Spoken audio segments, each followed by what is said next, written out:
Hey Alia, welcome back to Raise Teas and welcome to another installment of my favorite segment, the Red Carpet Rundown, where we critique our favorite and least favorite looks from popular award shows. Today we have a little twist. We're doing a Halloween special where we critique our favorite and least favorite looks that celebrities and influencers wore this Halloween. Now I know it's a little bit late for a Halloween special, but usually people celebrate Halloween the week of and the week after the actual holiday. However, I think once the election results came out last Saturday, ain't nobody got time for that. People were more caught up celebrating that and had no time to celebrate Halloween. But you know what they say, better late than never. So let's get into this week's episode. Joining me as usual for the Red Carpet Rundown is the lead designer Mark Eastman and dappered by Mark Eastman, but also the assistant designer at the cloth, Mark Eastman. Hi. Also joining me today for a Halloween special, we couldn't be critiquing costumes without a costume designer. At the age of 18, Devon Jerome became the youngest registered costume designer in Trinidad and Tobago at that time. He has competed in the Individual of the Year category in Carnival for 8 years, placing in the top 10 each time and placing first, second and third once respectively. He worked with the medium band Just We and Friends for 6 years, and during his tenure there, they always placed in the top 3, placing first twice. And also, my personal favorite, he is the designer that designed my wings for my national costume at Manhunt International. Please welcome Devon Jerome. Hello. Hi guys, welcome, and Mark, welcome back. So excited to have you guys here for the Halloween special. Nice to be back. So first, let's start off with what everybody's dressed as. Mark, can you tell us who you are? So last year I was like the phone, so I was supposed to be Papa Boa's son last year. So this year I'm supposed to be the Lagahu's son. So yeah, so people know the Lagahu. Well, for our foreign viewers, Lagahus are like werewolves in Trinidad culture. It comes from the French, I think, loup garou. So that's kind of where the name came from. And tonight I'm Francois Lagahu, son of the Lagahu. I love it. And I love that you kept it local. Devon, who are you? Yeah, well, obviously I went international. Black Panther, obviously. What you'll probably say is like if Mubaku ended up eating the heart-shaped herb, then he became Black Panther. So this is the product of that. This is if we had a Jabari tribe leader of Wakanda. Yes. Yeah. I love it. Yeah. Now, for me, Saturday when I was watching the Prime Minister's press conference, one of the reporters came up and said, since there's no more COVID, that's how she started her question, and the entire panel was like, whoa, no, there is still COVID. So I thought it would be nice to dress as a healthcare worker, one, to remind all viewers that we are still in the throes of a pandemic, but also just as a tribute to all of our frontline workers, and not just the ones that we always think of, but even our teachers who are figuring out a new way to teach, all the scientists working behind the scenes trying to get a vaccine for us to be safe once again. The grocery workers, because in the beginning of the pandemic, the grocery became a lie, man. Like people were just dressing up on deck and also going to the grocery. You know, so just as you was one. So yeah. Just as a homage to all the frontline workers, and also I think to the entertainers, because people forget that what is keeping everybody in their houses is books, movies, TV shows, and people don't see artists as essential workers, and I don't think they even understand how essential art is to our everyday life and to keeping people sane while they're indoors for this pandemic. So I just want to say thank you to everybody who is doing their part to keep us all safe during this pandemic. Woo! Nice. Yes, so without further ado, let's get this Halloween special going. So our first round, because I'm a huge Wendy fan, I've chosen to name it How You Bowen. Yes. Our first person is country singer Orville Peck, dressed as a character from SpongeBob.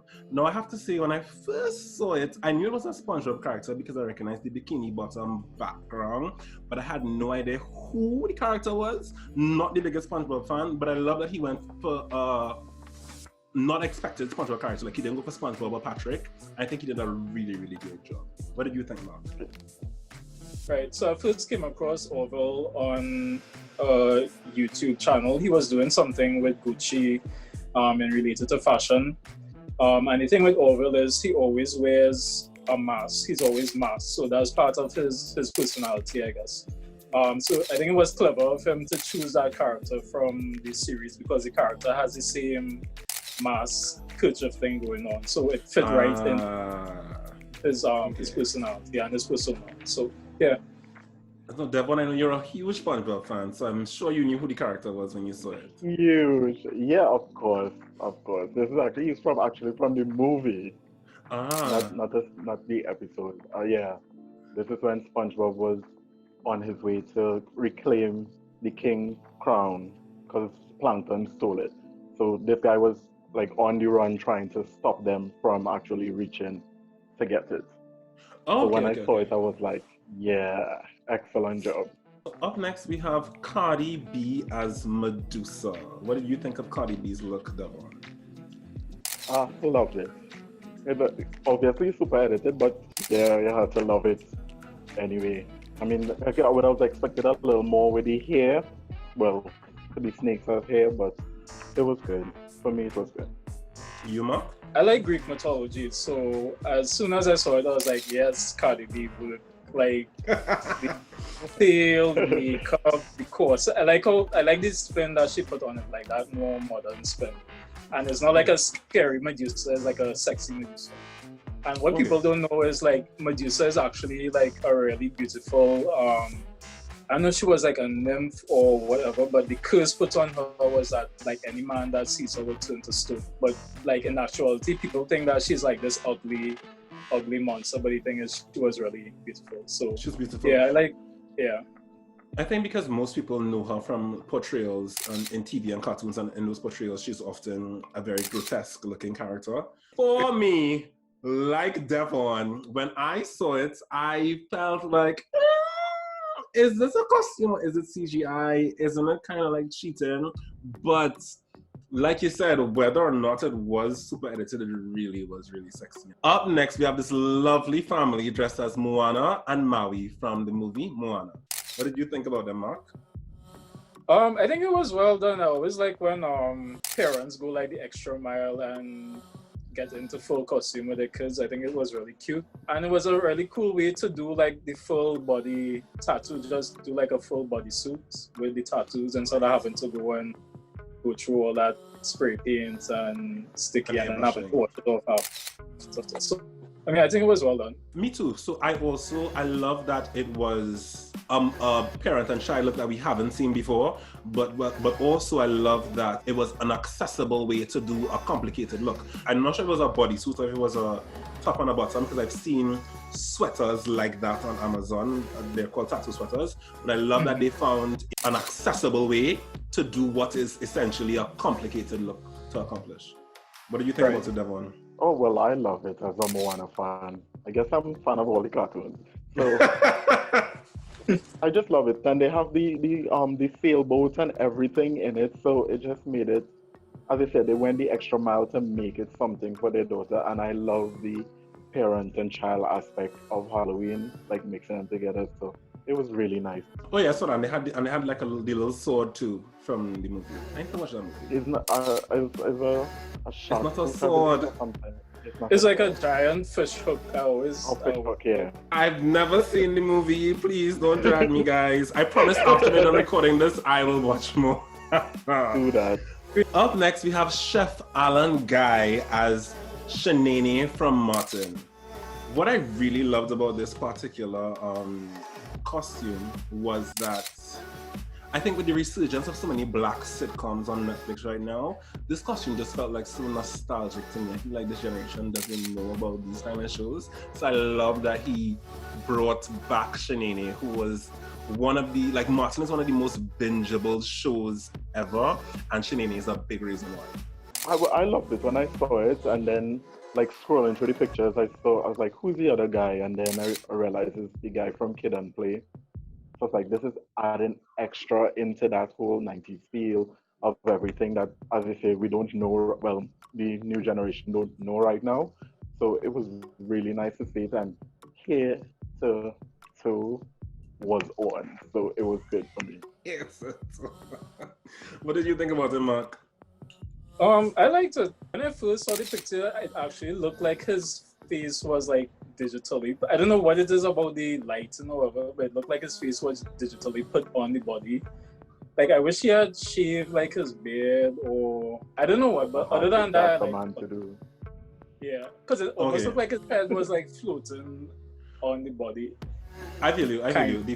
The first photo, it looks like it's superimposed versus like a cohesive look. I feel you. Yeah. I think shaving your beard is hard. It's hard. It's hard. Back is here. So I feel you, but you have a full Samson moment. You feel like if I shave my beard, you know, as you lose it's over. It's over. Been there, done that, huh? Yes. Up next, we have Lizzo as the Mike Pence fly. And let me tell you why I loved this look. As somebody from Trinidad and Tobago, usually when we have like our old mass competition in Carnival, people tend to dress as current hot topics, things that people talk about in the news, things that are the buzzwords of the moment. And I feel like during the US election cycle, that fly was a star all by itself. That fly has more followers on Twitter than me. I love that Lizzo dressed up as a current hot topic, and because it was unexpected, it was out of the blue, and it was funny. It was hilarious. It's hilarious. Did you like it, Mark? I liked it. I mean, we always know Lizzo for like a gimmick, something, so it fit right in with the whole, I guess, repertoire. What I like about it the most is that it looks very like DIY, like do it yourself. So she just had like some goggles. It looked like the wings were made out of like garbage bags, and she put on a shoe and a bra, and that was it. Out there. Yeah, I mean, and it worked. Like she just had to do the pose and like superimpose like Mike's hair in the back, and there you have it. Costume. Right. And for the record, if you are somebody who follows Lizzo's Instagram, the fact that she had on a shoe and a bra is plenty. Exactly. Did you like it, Devon? Yeah, I did. It was nothing too like grand for me or anything like that. But as you said, the whole hot current topic thing, it was really good for me. And it's Lizzo. We're accustomed seeing her doing all these extra stuff. So the most. Last but not least, we have TV presenter Maya Jama dressed as Jessica Rabbit. I absolutely love this look, and let me tell you why. I feel as though Jessica Rabbit is one of those iconic characters, and I feel like whenever people do Jessica Rabbit for Halloween, they normally use prosthetics. And as far as I could tell in Maya's look, that body is all hers, and I love it. Did you like it, Devon? Well, I guess I'm probably into prosthetics because I think Heidi one some years ago was like a lot better. I mean, she looked good, but Heidi did it, and a lot of people do it, but it was okay for me. Mark? I think I have to agree with Devon. Like Heidi looked exactly like Jessica Rabbit. Like she had the hair right, the eyes, the prosthetics, everything. I think it was well done. And this is the problem with doing a costume that somebody would have done before. Like you kind of have to up the ante. Yeah. I feel you. Yeah. You have to kind of live up, and especially somebody Heidi Klum, who we all know is the queen of Halloween. I feel as though to do any look that she has already done is she's like the Beyonce Halloween. She's like the Beyonce Halloween. Beyonce. You know who you really look like? You like Luther Vandross. Heidi's the queen of Halloween. We've lost that one. For those of you who don't know, is our resident Beehive member here. Yeah. So you have to come with a Beyonce comparison. All I'm saying is, yeah. much like Beyonce Giselle Cotton knows when it comes to performing, I feel like when it comes to Halloween, Heidi Klum sets the bar. And she's a tough act to follow. You know, so while I may have loved Miss Jama's look, I understand why, having seen Heidi do it before, others may not be as inclined to love it. The thing with hers is I think her hair needed to be better. Like the hair is a little too messy for Jessica. And it looked a little short too. Yeah, her hair should be a little more swooped and coiffed. And, yeah. The swoop, yeah. Because that's what makes Jessica, that swoop buck in that one eye. Exactly. Yeah, that's who Jessica is known for. I feel you. Body and hair. Body and hair. And that iconic purple eyeshadow. That brings us to the end of part 1 of the Halloween special here on Race Tees. Tune in on Tuesday when we do heroes and villains and celebrities who dressed as other celebrities. See you then. Bye. Bye. Bye.